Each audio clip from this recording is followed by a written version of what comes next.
একটা খুবই গুরুত্বপূর্ণ মেসেজ। আসসালামু আলাইকুম প্রাণপ্রিয় দেশপ্রেমিক ভাই ও বন্ধুরা, আশা করি আল্লাহর রহমতে সবাই ভালো আছেন।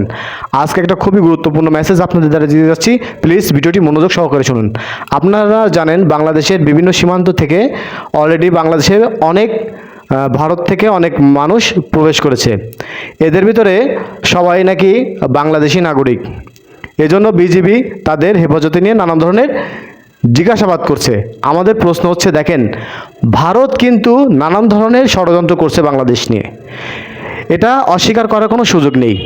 দেখা যাচ্ছে বাংলাদেশের বিভিন্ন বিষয়ে হস্তক্ষেপ করার জন্য হতে পারে, বা বাংলাদেশকে অস্থিতিশীল করার জন্য, অথবা বাংলাদেশের বিভিন্ন বিষয় আপনার গোয়েন্দাগিরি করার জন্য বিভিন্ন রকমের সিস্টেম করে তাদের পাঠানো হইতে পারে। যাই হোক, আমার কথা হচ্ছে বিজেপি সহ বাংলাদেশের সরকারের দৃষ্টি আকর্ষণ করছি যে তাদেরকে, যদি তারা বাংলাদেশি নাগরিক হয়ে থাকে, তাদেরকে হেফাজতে রেখে তাদের প্রতি আপনার বিভিন্নভাবে দৃষ্টি রাখা হোক। তারা তাদের নিজ জন্মভূমিতে থাকবে, কিন্তু তাদের সবসময় সার্বক্ষণিক নজরে রাখতে হবে। কারণ বলা যায় না, দেশের পরিস্থিতি এমনিতেই খারাপ, কখন কি ঘটতে পারে। কারণ এমন হইতে পারে তারা ভারতের বিজেপি সরকার দ্বারা আপনার পরিচালিত হইতেও পারে। যাই হোক, আমি মেসেজটা দিতে যাচ্ছি, দেশ এবং দেশের মানুষ যাতে সুরক্ষা থাকে।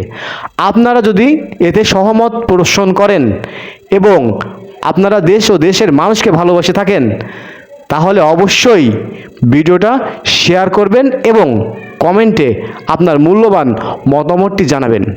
সেই সাথে নতুন যারা বন্ধুরা আছেন তারা অবশ্যই ফলো দিয়ে আমার সাথে থাকবেন। নিচে আমার ইউটিউব চ্যানেলের আপনার লিঙ্ক দেওয়া হলো, আপনারা অবশ্যই ভিজিট করবেন এবং সাবস্ক্রাইব করে আসবেন। আগামীতে আপনাদেরকে নিয়ে আমরা বিশাল সুপরিকল্পনা করব। সুন্দরভাবে বাংলাদেশ পরিচালনা করার জন্য আমরা সহযোদ্ধারা, দেশপ্রেমিক ভাই ও বন্ধু যারা আছেন সবাই মিলে, যে কোনো সরকার আসবে যারা দেশকে ভালোবাসবে, আমরা দেশের জন্য তাদের যে কোনোভাবে সহযোগিতা করার চেষ্টা করব। ধন্যবাদ। আসসালাম।